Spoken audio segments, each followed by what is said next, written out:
I'm at the police station this morning. I just came to fetch the protection order that I've done against my husband.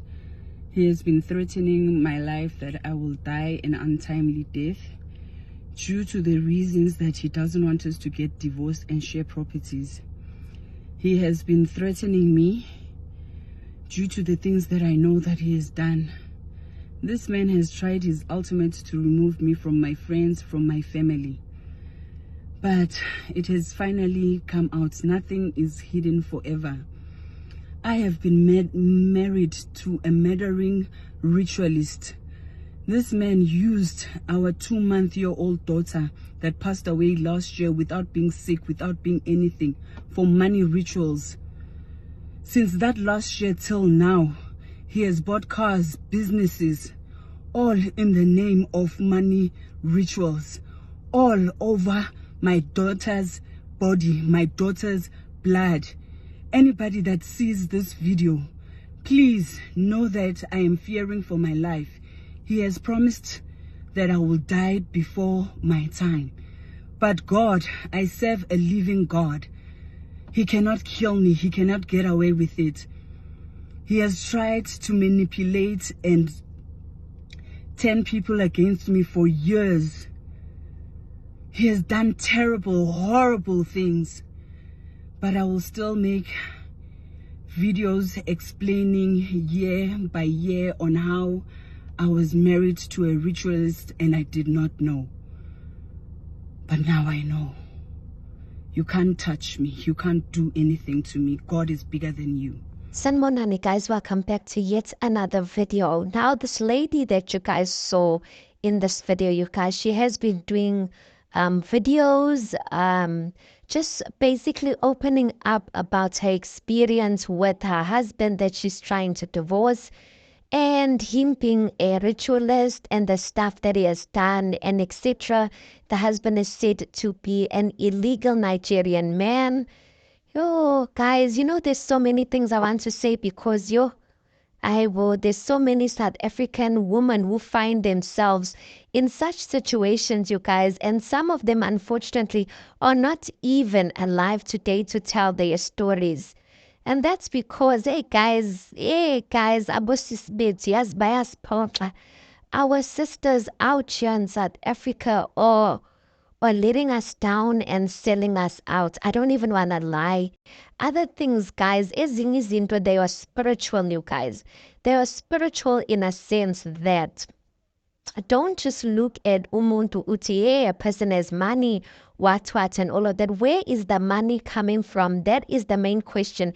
Especially here in South Africa, we know that there's certain men from Africa who come, leave their countries. They were not rich in their countries. Their circumstances in their countries were they were not nice. And then all of a sudden they come to South Africa, chigi few years, they are rich. You don't even really know what they're doing.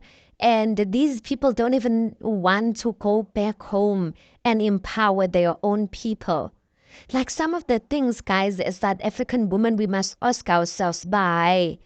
Or umuntu uhlangane naye and the person all of a sudden is not all the rich, or the person is struggling. Then once they meet you, all of a sudden they booming. Some people, you guys, they make sacrifices ngawe. They go to their places, and then these places that they go to, baba tshela ukuthi yey phela usbansban, if ungashada usbansban, then uzoba right empilweni. Then bathatha inhlanhla zakho, guys, and use them for themselves. Guys, be vigilant out there, because abanye abantu are willing to do whatever it takes.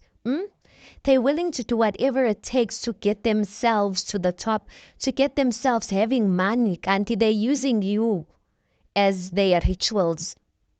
And this woman, guys, says that this guy, she's claiming that this guy, this husband of hers, used their 2-month-old baby. He was not even worried. This man was not even worried, you guys, that this child was his own blood. All he was after is the money. And she's saying, now he's he's doing well off for himself, and now he's busy threatening her family and saying, well, her family wants money, because obviously if they get divorced, she gets a portion of what's entitled to him. But I'm just like, but guys, please, guys, don't put yourself in such situations, especially with people who you can see without, you don't know where the person is coming from, you don't know their background. Sometimes in their ways, and then we still go ahead and ignore the dreams and the signs that were there. Guys, please, let's be careful out there, because our lives are depending on these things. Don't just, and like I'm specifically speaking to my South African sisters, because I know us, the way we love money. Any guy that comes with money, we are willing to. But at what cost? At what cost? Abanye babo, they won't even tell you guys. They won't tell you of the stuff they're doing. And because when our tandas, you don't do nothing, you won't be able to see those things unless you pray and you are prayerful, and then you will see these things in your dreams. But if when and abanye ge bakvala mehlo, you're not able to see anything. So please, guys, hey, be vigilant. Because it's bad out there. Anyway, guys, if you've heard the story of Lo Mama, the person who posted this video was saying, I don't know about that, but I feel like this lady's story is really truly bringing awareness to a lot of us South Africans who date, these men who supposedly have money that we don't even know where it comes from. Now, I'm not saying people need to, or these men need to account to us. Mara guys, enyimpilo, like certain types of lifestyles, you can tell ukuthi a 9 to 5 is not gonna, a 9 to 5 cannot afford you this type of lifestyle. So where is the person getting their money from? And guys, please be safe out there. If you know of anyone who's finding themselves in a situation with a guy and we are like, there's something not matching, send this video to that person so that they can see it. I really hope this video circulates just to bring awareness to women that, yay, not everything that glitters is gold, you guys. Anyway, tell me what you guys think about this video. Please do make sure you like the video. Please do subscribe. It is absolutely for free of charge, and I'll see you on the next one.